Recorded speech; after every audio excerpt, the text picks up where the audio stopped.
నియమిత రోజును ప్రకటించమవుతుందంటే ఇది పరిశీలనలో ఉంది అని గౌరవ మంత్రి గారు చెప్పారు. ఇది కాంగ్రెస్ పార్టీ మేనిఫెస్టో అధ్యక్ష. ఈ మేనిఫెస్టోలో page number 28 item number 14 TSRTC సిబ్బంది సంక్షేమం. ఆర్టీసీ కార్మికులను ప్రభుత్వ విలీన ప్రక్రియ పూర్తి చేసి 2 పీఆర్సీల బకాయిలను వెంటనే చెల్లిస్తాం. వెంటనే అంటే 8 నెలలు సమయం సరిపోదా అధ్యక్ష? నంబర్ 1. నంబర్ 2, వచ్చే పీఆర్సీ పరిధిలోకి టీఎస్ఆర్టీసీ కార్మికులను చేరుస్తాం. నంబర్ 3, రాష్ట్ర ప్రభుత్వ ఉద్యోగులతో సమానంగా అన్ని వసతులు సదుపాయాలు కల్పిస్తాం. నంబర్ 4, ఆర్టీసీ బస్సులను ఆధునీకరించి విస్తరిస్తాం. అధునాతనమైన సౌకర్యాలతో కొత్త సర్వీసులను ప్రారంభిస్తాం. Number 6 and last, RTC union పునరుద్ధరణకు అనుమతి ఇస్తాం. అయితే వారితో నా సూటి ప్రశ్నలు, నేను మంత్రి గారిని విషయాల్లోకి పోకుండా సూటిగా ప్రశ్నించదలుచుకున్నాను. మొదటి ప్రశ్న, గౌరవ మంత్రి గారు ఎప్పటిలోగా ఈ అపాయింటెడ్ డేట్ను ప్రకటిస్తారు? ఏ రోజు నుంచి ఆర్టీసీ ఉద్యోగులను ప్రభుత్వ ఉద్యోగులుగా గుర్తిస్తారు? పరిశీలనలో ఉంది, చూస్తాం చేస్తామని కాలయాపన చేయడం కాదు. ఒక ఖచ్చితమైన తేదీని ఈ సభ ద్వారా ఆర్టీసీ కార్మికులకు చెప్పాలని మీ ద్వారా గౌరవ మంత్రి గారిని కోరుతా ఉన్నా. క్వశ్చన్ నంబర్ 2, యూనియన్ పునరుద్ధరణ చేస్తామని మీరు హామీ ఇచ్చారు. ఆ యూనియన్ పునరుద్ధరణ ఎప్పటిలోగా చేస్తారు? ఈ మధ్య మాకున్న సమాచారం ఏంటంటే ప్రభుత్వం నుంచి యూనియన్ పునరుద్ధరించేది లేదు అని మీరు ఉత్తర్వులు ఇచ్చినట్టుగా మా దృష్టికి వచ్చింది. మీరు ఉత్తర్వులు ఇచ్చారా లేదా? ఇవ్వకపోతే ఎప్పటిలోగా యూనియన్ పునరుద్ధరిస్తారు? క్వశ్చన్ నంబర్ 3, ఆర్టీసీలో చనిపోయిన కార్మికులకు గతంలో మా బీఆర్ఎస్ ప్రభుత్వం ఉన్నప్పుడు చనిపోయిన పిల్లలకు వెంటనే పర్మనెంట్ ఉద్యోగం మేము ఇచ్చేవాళ్ళం. కానీ మీ ప్రభుత్వం వచ్చిన తర్వాత ఆ పర్మనెంట్ ఉద్యోగం అనే నిబంధన తీసేసి బ్రెడ్ విన్నర్ స్కీమ్ అనే స్కీమ్ పెట్టి కన్సాలిడేటెడ్ పే కేవలం 15,000 రూపాయల జీతం ఇచ్చి 3 ఏళ్లు మీరు 15,000 జీతానికి పనిచేస్తే అప్పుడు పర్మనెంట్ చేస్తామని చెప్పి ఇలా చనిపోయిన కార్మికులకు మీ ప్రభుత్వం అన్యాయం చేసిన మాట వాస్తవమా? ఇది ఎందుకు తెచ్చారు? గత ప్రభుత్వం లాగా చనిపోయిన కార్మికుల పిల్లలకు వెంటనే రెగ్యులర్ ఉద్యోగం ఇవ్వాలని అడుగుతా ఉన్నాను. నంబర్ 3. క్వశ్చన్ నంబర్ 4, గౌరవ ముఖ్యమంత్రి గారు మంత్రి గారు నెక్లెస్ రోడ్లో ఆర్టీసీ కొత్త బస్సులు, మా ప్రభుత్వం ఆర్డర్ ఇచ్చిన బస్సులు వస్తే జెండా ఊపినరు, చాలా సంతోషం. Government is a continuous process. అయితే ఆ జెండా ఊపిన సందర్భంగా కార్మికులకు ఒక 300 కోట్ల చెక్కు చూపించారు ముఖ్యమంత్రి గారు. ఇగో మీ కార్మికులకు పీఆర్సీ బకాయిల 300 కోట్ల చెక్కు విడుదల చేస్తున్నా అని ముఖ్యమంత్రి గారు బకాయిలు ఇస్తున్నామని చెక్కు చూపించారు. పాపం మా మంత్రి గారు ముఖ్యమంత్రి గారు వెళ్ళిపోయినాక కొన్ని డమ్మీ చెక్కులు, ఆ పెద్ద చెక్కులు కూడా కార్మికులకు ఇచ్చి ఫోటోలు కూడా దిగారు. ఇది ఏ రోజు ఇచ్చిందంటే ఫిబ్రవరి 10, 2024. ఇవాళ మనం ఉన్నాం జూలై నెలలో ఉన్నాం. ఇప్పుడు దాదాపు 5 నెలలైనా నెక్లెస్ రోడ్ నుంచి ఆ చెక్కు బస్ భవన్కు చేరలే. ఇంకా అది ఎప్పుడు చేరుతుంది, ఎప్పుడు ఇస్తారో దయచేసి చెప్పాలని కోరుతా ఉన్నా. క్వశ్చన్ నంబర్ 5, మహాలక్ష్మి పథకం పెట్టారు, సంతోషం, వి అప్రిషియేట్. అయితే ఆ పథకానికి నెల బిల్లులు విడుదల చేయని మాట వాస్తవమా? మహాలక్ష్మి పథకం కింద రాష్ట్ర ప్రభుత్వం ఆర్టీసీకి ఇవ్వాల్సిన నిధులు ఎన్ని, ఇప్పటి వరకు ఇచ్చిన ఎన్ని, ఇవ్వకపోవడం వల్ల కార్మికుల యొక్క పిఎఫ్ మరియు సిసిఎస్ డబ్బులు మళ్లించి కార్మికులకు జీతాలు ఇచ్చిన మాట వాస్తవమా? ఆ నిధులు ఎప్పటిలోగా ఇస్తారో సూటిగా చెప్పాలి.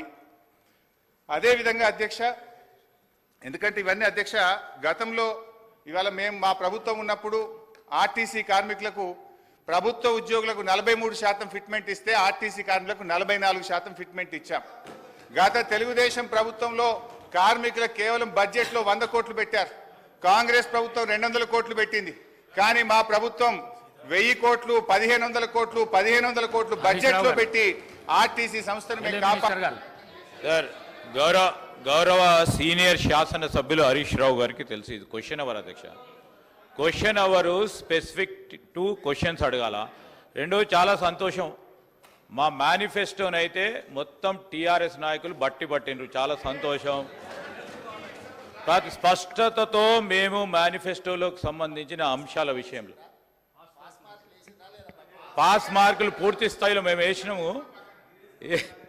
ఈరోజు నేను కోరుతా ఉన్నా అధ్యక్ష, I request honourable members also through your chair. Sir, ఇప్పుడు స్పెసిఫిక్ క్వశ్చన్స్ వేస్తే ఆన్సర్ రావడానికి ఆస్కారం ఉంటుంది. వారు సీరియస్గా డిబేట్ మొదలుపెట్టిన అధ్యక్ష. 10 క్వశ్చన్స్ ఉన్నాయి, మీరు 11 o'clock వరకే సమయం ఇచ్చిండ్రు, 11 గంటల వరకే సమయం ఇచ్చిండ్రు. మీరు మంత్రులు కూడా మాట్లాడాల్సి ఉంటుంది కదా అధ్యక్ష.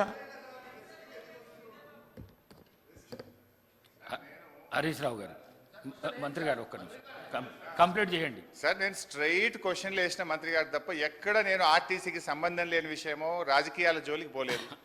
నేను స్ట్రైట్గా అడుగుతున్నా. అదేవిధంగా అధ్యక్ష, ప్రభుత్వం మనము ఆర్టీసీలో దివ్యాంగులకు, విద్యార్థులకు, ప్రభుత్వ ఉద్యోగులకు, జర్నలిస్టులకు మనం రాయితీతో బస్ పాస్లు ఇస్తాం. ఈ ప్రభుత్వం వచ్చిన 8 నెలల్లో ఆ రాయితీలకు చెందిన డబ్బు ₹1 ఇవ్వని మాట వాస్తవమా? ఆ డబ్బు ఎంత, ఎప్పట్లోకి ఇస్తారు, ఇవ్వకపోవడానికి గల కారణాలు ఏమిటి? దెన్ లాస్ట్ క్వశ్చన్ అధ్యక్ష, మనకు కార్మికులకు సంబంధించి మోటార్ ట్రాన్స్పోర్ట్ యాక్ట్ ఉంటుంది. డ్రైవర్లు కానీ కండక్టర్లు కానీ 8 గంటల కంటే ఎక్కువ పని చేయకూడదని ఉంటుంది. ఇందులో మహిళా కండక్టర్లు కూడా ఉన్నారు. కానీ వాళ్ళని 16 గంటలు 18 గంటలు పని చేయించడం వల్ల పని ఒత్తిడికి లోనై దాదాపు కొన్ని వందల సంఖ్యలో కార్మికులు చనిపోతున్న మాట వాస్తవమా? మహాలక్ష్మి పథకం వచ్చిన తర్వాత ఓవర్లోడ్ కావడం ద్వారా పని గంటల భారం పెరిగి దానికి సరిపడా మీరు డ్రైవర్లను కండక్టర్లను నియామకం చేయకపోవడం వల్ల ఒక్కొక్కరు 16 గంటలు 18 గంటలు పనిచేసి కార్మికులు ఇబ్బంది పడుతున్న విషయం ప్రభుత్వం దృష్టికి వచ్చిందా? దానికి అనుగుణంగా కండక్టర్ల డ్రైవర్ల నియామకం ఎప్పట్లోగా చేస్తారు. సో మళ్ళీ ఒకసారి ఫైనల్ నుంచి మేము చేయగలిగింది ఏముంది అధ్యక్ష?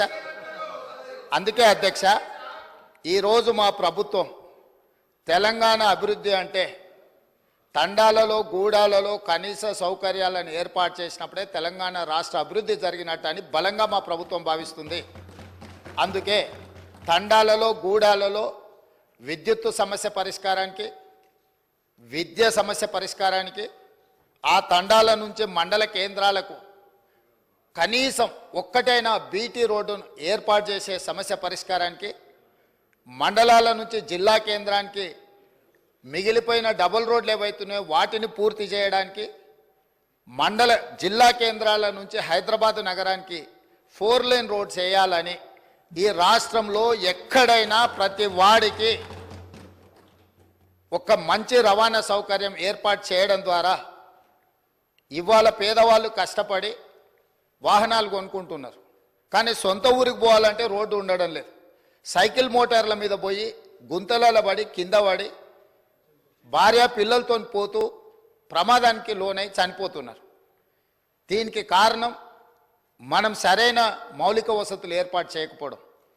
అందుకే రాష్ట్ర ప్రభుత్వం ప్రత్యేకమైన కార్యాచరణ తీసుకొని ఇప్పటి వరకు నిర్లక్ష్యానికి గురైన తండాలను, గూడాలను, మారుమూల ప్రాంతాలను అభివృద్ధి పదం వైపు నడిపించాలని ఈ ప్రభుత్వం భావిస్తుంది.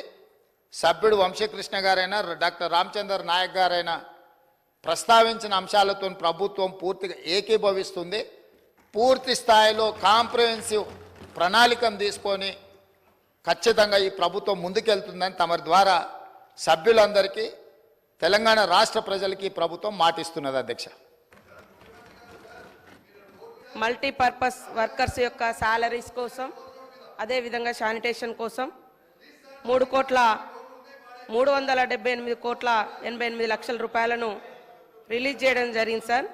అదేవిధంగా మరి శాసనసభ్యులు ఎవరైతే రామచందర్ నాయక్ గారు, ఐలయ్య గారు, వంశీకృష్ణ గారు చెప్పినట్టుగా చాలా మారుమూల తండాలలో, గ్రామాలలో మరి ముఖ్యమంత్రి గారు కూడా గుర్తించి చెప్పినట్టుగా రోడ్డు రవాణా సౌకర్యం కానీ, విద్యుత్ కానీ, విద్యా వ్యవస్థ కానీ సరిగా లేనటువంటి మాట వాస్తవము. వాటన్నింటిని కూడా మరి ఈ బడ్జెట్ ద్వారా పునరుద్ధరించుకొని మిగతా సమాజానికి సమానంగా జీవించే విధంగా జీవన ప్రమాణాలను మెరుగుపరుచుకొనుటకు విద్య కానీ, విద్యుత్ కానీ, రోడ్డు రవాణా వ్యవస్థ కానీ, మంచినీటి వ్యవస్థ కానీ, ఇండ్లు కానీ ఇవ్వాల్సినటువంటి అవసరం ఉంది సార్. తప్పకుండా ఈ యొక్క బడ్జెట్ ద్వారా వాటిని పరిపూర్తి చేస్తామని తెలియజేస్తా ఉన్నాము. అదేవిధంగా రెవెన్యూ గ్రామాలుగా మార్చుటకు సంబంధించి కూడా సంబంధిత రెవెన్యూ శాఖతోటి మరి ప్రభుత్వం కూడా ఇన్వాల్వ్ కావాల్సిన అవసరం ఉంది సార్. ఎప్పుడో ల్యాండ్ సర్వే 1936లో ఎప్పుడో అయింది సార్. అప్పుడు ఏర్పడ్డటువంటి రెవెన్యూ గ్రామాలు, ఆ తర్వాత గ్రామ పంచాయతీలు పెరుగుతూ వచ్చినాయి తప్ప రెవెన్యూ గ్రామ పంచాయతీగా జరిగినటువంటి పరిస్థితి లేదు కాబట్టి ఖచ్చితంగా రెవెన్యూ శాఖ వారితో మాట్లాడి ఇది నిర్ణయాలు తీసుకుంటాం సార్. నూతన గ్రామ పంచాయతీల డిమాండ్ కూడా ఉంది, ప్రభుత్వం దృష్టికి తీసుకెళ్ళి మరి దీని విషయంలో కూడా నిర్ణయం తీసుకుంటామని తెలియజేస్తాం. ప్రశ్న నంబర్ 201 ఆర్టీసీ సిబ్బందిని ప్రభుత్వ ఉద్యోగులుగా గుర్తింపు గురించి రవాణా శాఖ మంత్రి గారు. అధ్యక్ష, ప్రశ్న 201కి సంబంధించి అప్పటి ప్రభుత్వం తెలంగాణ ప్రభుత్వ రాష్ట్ర రోడ్లు రవాణా సంస్థ ఆర్టీసీ ఉద్యోగులను రాష్ట్ర ప్రభుత్వం సర్వీసుల్లో విలీనం చేయడానికి ఒక నిర్ణయాన్ని తీసుకుంది. ప్రభుత్వ సర్వీసుల్లో ఆర్టీసీ ఉద్యోగులను విలీనం చేయడం కోసం మరియు ఇందుకు సంబంధించిన విషయంలో ఆనుషంగిక విషయాలకు సమకూర్చడం కోసం 2023 తెలంగాణ రాష్ట్ర రోడ్డు రవాణా సంస్థ ప్రభుత్వ సర్వీసులోకి ఉద్యోగుల విలీనం 2023లోని 7వ చట్టాన్ని 15/9/2023 తేదీన తెలంగాణ గెజిట్లో న్యాయశాఖ ప్రచురించింది.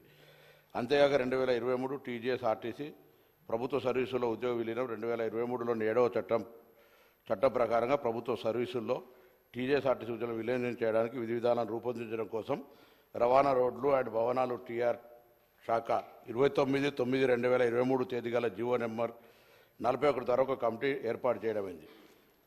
ప్రశ్న బి లేదండి జవాబు. దాని తర్వాత సి ఈ ప్రతిపాదన పరిశీలనలో ఉంది. శ్రీ తన్నీరు హరీష్ రావు గారు. అధ్యక్ష, గౌరవ మంత్రివర్యులు సమాధానం ఒక రకంగా చెప్పాలంటే బాధ్యతారహిత్యంగా ఉంది, తప్పుదో పట్టించే విధంగా ఉంది. ఈ విషయంలో జాప్యం జరగడానికి గల కారణాలు ఏమిటి అన్నప్పుడు లేదండి అన్నారు. ప్రభుత్వం వచ్చి ఇప్పుడు దాదాపు 8వ నెల జరుగుతూ ఉంది. 8 నెలలు జరుగుతున్నా ఇంకా జాప్యం జరుగుతలేదు అని ఒక సమాధానం చెప్పారు. ఎప్పట్లోగా ఈ ప్రతిపాదనలు అమలు చేసి